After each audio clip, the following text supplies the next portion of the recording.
Today we're going to talk about the potential benefits and progressions for going minimalist.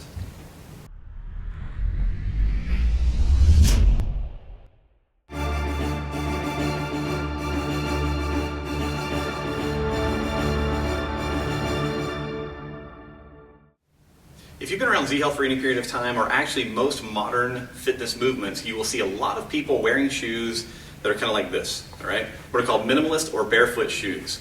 And so today what I want to do is take a little bit of time and explain to you the rationale, a little bit of the research behind this, and also talk about a progression that you can use if you're considering making the shift, all right? So the first thing I want to talk about is why go minimalist. So I'm going to talk a little bit about what qualifies as a minimalist shoe in a minute. But here's some things that we see experientially and also some research that's starting to show up. When you look at the formation of a traditional running shoe or a typical athletic shoe, there are a lot of things about it that do not coincide with great foot biomechanics. So what we're starting to see is that as people transition out of their more traditional footwear into shoes that allow more freedom of motion, more mobility, and help build foot strength, these are some different benefits. Number one, better gait, all right? Whenever we watch people walk, and we watch people walk all the time in Z-Health because it's one of our key assessments, we are interested in a highly efficient walking gait. Why that is revolves around what's called force transfer. Every time your foot hits the ground, you are transferring into your body probably between 1 and up to 1.3, 1.4 times your body weight per foot strike. So if you're one of those people who's trying to get 10,000 steps in per day, you can do the math on that. If you weigh 200 pounds, every single step you're going to be generating maybe 240, 260 pounds of force that your body has to deal with. Then you multiply that by 10,000 per day. All of a sudden the numbers start to add up. So poor gait mechanics can equate to long-term biomechanical issues and pain issues and actually decrease performance. So we're really interested in improving gait all the time because it improves force transfer. The next reason that we're really interested in this is barefoot or minimalist shoes often allow you to improve your foot and ankle mobility. We also see effects up into the knee and hip and low back. So if you've struggled with foot issues, ankle issues, knee issues, hip issues, a lot of times, again, transferring to something a little bit more minimalist makes sense. Finally, I'm going to talk about stronger feet, ankles, and legs because, again, I was looking at a study this week, and it was a comparison study where they took runners who had been running in traditional running shoes, and they transitioned them. They gave them a self-governed transition into minimalist shoes, and they followed them over 6 months. Now the test was actually MRIs of the leg musculature and the foot musculature to see what would happen when they made the transition from traditional shoes into minimalist shoes. And what they found was an 8 to almost 12% improvement in muscle density, both in the muscles of the foot and the muscles of the calf.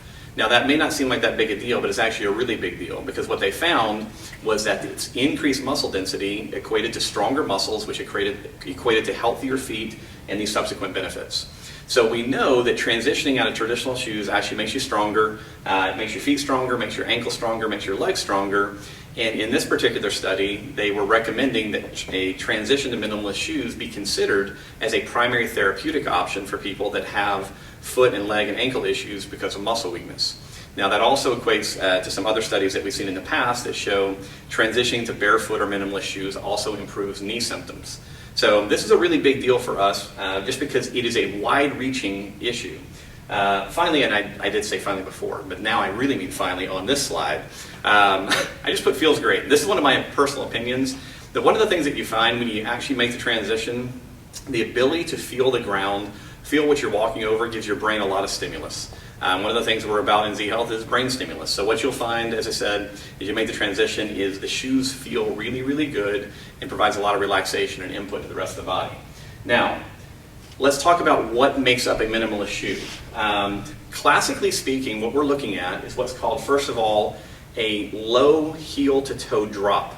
Now, minimalist shoes, they'll say they qualify if they have somewhere between 0 and 8 millimeter.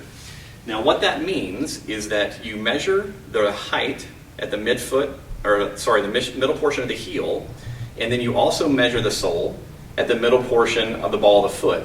And you look to see how much drop there is, meaning is it completely flat and level, or is there a heel that's now sloping down to a smaller sole in the front of the shoe? In general, as I said, this is the typical qualification for a minimalist shoe. 8 millimeters all the way down to 0. Obviously, this would be a 0 millimeter drop. It's just a flat sole with nothing to it. Most people that we work with eventually try to transition to that 0 millimeter drop. But if you're new to this, we say, hey, start a little bit higher and work your way down. The next thing that we look for in a minimalist shoe is mobility.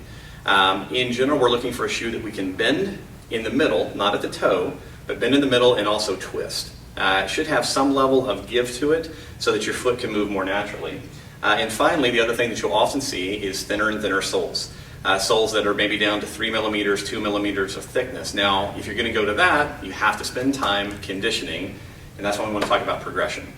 The number one reason that people fail to make a comfortable transition to minimalist footwear is they try to rush it.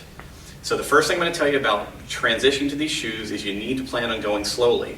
And if you see there, it says 3 to 12 months, particularly if you're a runner.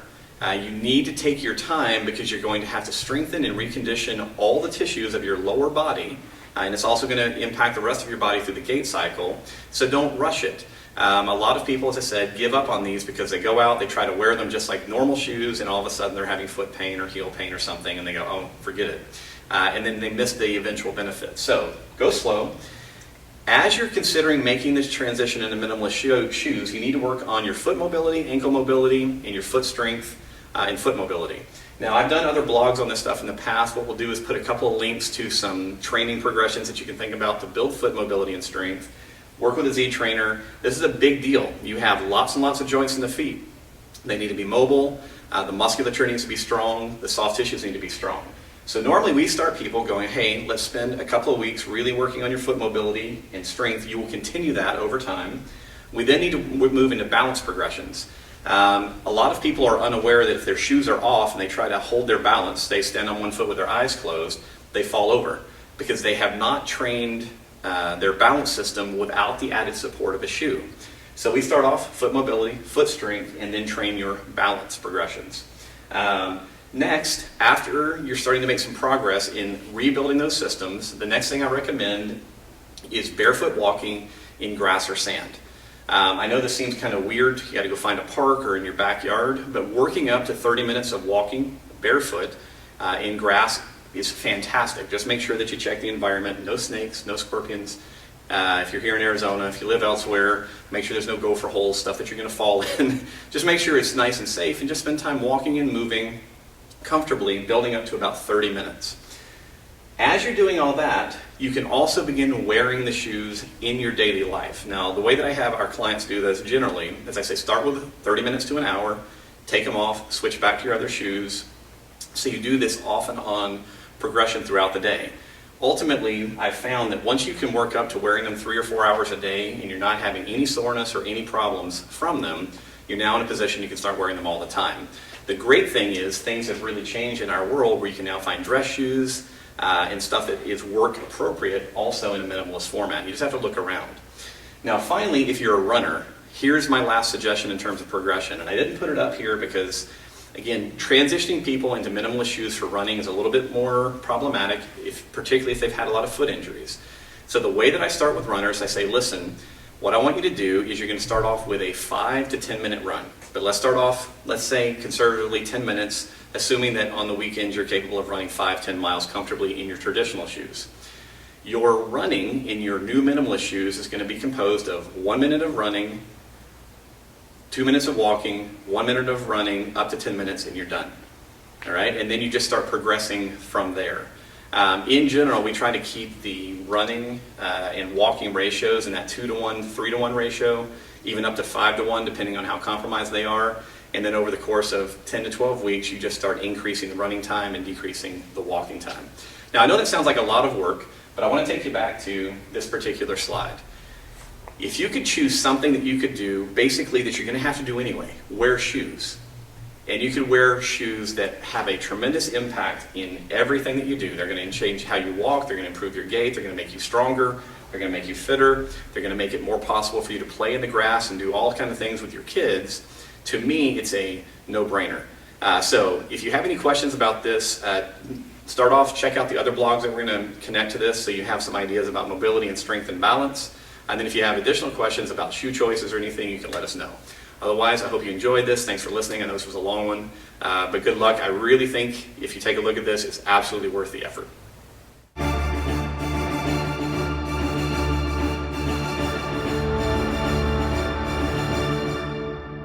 If I was rolling. Okay, do it again. I know I started that way, but I don't know what happened there. You're rolling down. I am. Okay. Yeah. No, I got it, really. No, I'm good. I just stopped rolling halfway through.